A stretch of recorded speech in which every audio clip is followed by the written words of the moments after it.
Pengorbanan pastilah menyentuh hati, baik hati manusia, apalagi hati Tuhan. Saya Agustinus, selamat datang pada channel Touching Heavens, tempat kita mengenal dan belajar kebenaran firman Tuhan dalam Alkitab, karena Alkitab membimbing hidup kepada Kristus. Mohon like dan subscribe untuk membantu channel ini bertumbuh dan firman Tuhan semakin diwartakan. Pada kesempatan hari ini, kita membahas perihal pengorbanan yang menyentuh hati Tuhan. Bacaan dari Lukas bab 21 ayat 1-4 berbicara perihal janda miskin yang dipuji oleh Tuhan Yesus. Biasanya kita langsung membahas perihal tindakan janda miskin ini. Tapi perlu kita ingat teman-teman, bahwa di hari itu, di saat itu, ada juga orang-orang kaya yang memasukkan persembahan uang ke peti persembahan. Meski mereka tidak mendapat perhatian ataupun pujian khusus dari Tuhan Yesus, tetapi mereka juga telah bermurah hati untuk memberi. Apapun motivasi orang kaya itu untuk memberi persembahan, tapi mereka telah melakukan tindakan untuk memberi persembahan. Bayangkan, ada juga orang-orang yang tidak mau memberikan persembahan.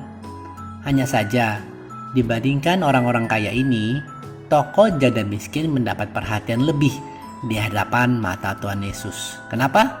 Nanti kita akan bahas. Orang-orang kaya itu memberikan persembahan dari kelimpahan mereka.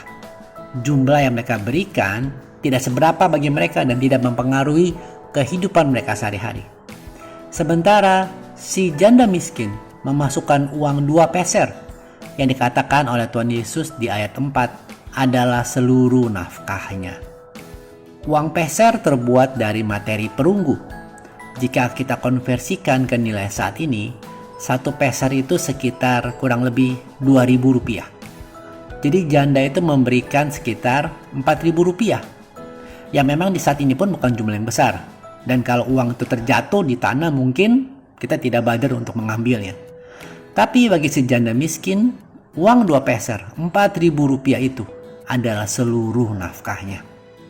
Teladan dari janda miskin ini adalah teladan kemurahan hati, juga teladan iman.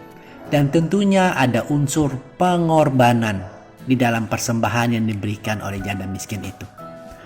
Meskipun ia seorang janda dan miskin, dia tidak ingin menjadi seorang yang hanya menerima berkat. Ia memiliki hati untuk memberi. Dan dengan memberikan segala yang ia miliki, ia berkorban. Meskipun hidupnya tidak ada kepastian apa besok bisa makan atau tidak, ia mau berkorban, mempersembahkan seluruh nafkahnya. Ia memiliki iman bahwa Tuhan sanggup memeliharanya dan ia sungguh percaya Allah adalah Tuhan yang menyediakan. Pengorbanan inilah yang menyentuh hati Tuhan Yesus sehingga ia memuji janda miskin itu. Teman-teman, pengorbanan pastilah menyentuh hati, baik hati manusia apalagi hati Tuhan.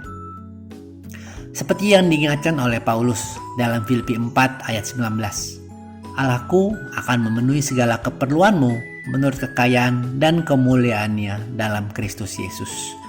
Kita tidak perlu khawatir dalam memberikan persembahan, dalam berkorban. Tuhan Yesus tidak pernah menetapkan seberapa banyak kita harus memberi. Karena yang penting baginya adalah niatan agar kita menjadi saluran kasih-Nya. Jadi lakukanlah sekarang. Tidak perlu menunggu hingga kita dapat melakukan hal yang besar. Tidak perlu menunggu kita mempunyai uang yang banyak untuk bisa memberi.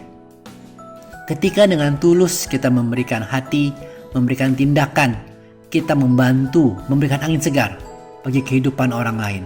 Dan tentu menyenangkan hati Tuhan.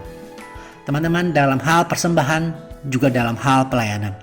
Apa yang Anda miliki saat ini, apa yang Anda bisa lakukan saat ini, lakukanlah dengan segenap hatimu seperti Anda lakukan untuk Tuhan. Bersediakah Anda berkorban?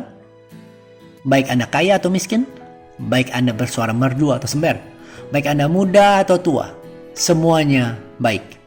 Baik karena kita bersedia untuk mengorbankan kenyamanan pribadi demi kerajaan Allah, untuk mengambil bagian dalam mewartakan kabar sukacita keselamatan.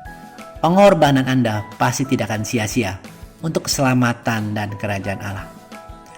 Sebagai penutup, ingatlah, kesulitan bukanlah alasan bagi kita untuk tidak memberi. Justru memberi dalam kekurangan seperti janda miskin tadi, merupakan perwujudan kasih yang besar. Pengalaman serba kurang tidak boleh menyurutkan niatan perbuatan baik seseorang. Firman Tuhan dalam 2 Korintus 9 ayat 7 berkata, "Hendaklah masing-masing memberi sesuai dengan kerelaan hatinya.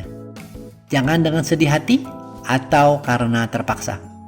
Sebab Allah mengasihi orang yang memberi dengan sukacita." Mari kita merenungkan dan bertindak nyata perihal memberi. Berbagai materi ataupun pelayanan. Ingat, nilai pemberian tidak diukur dari jumlahnya, tapi dari ketulusan dan pengorbanan di baliknya.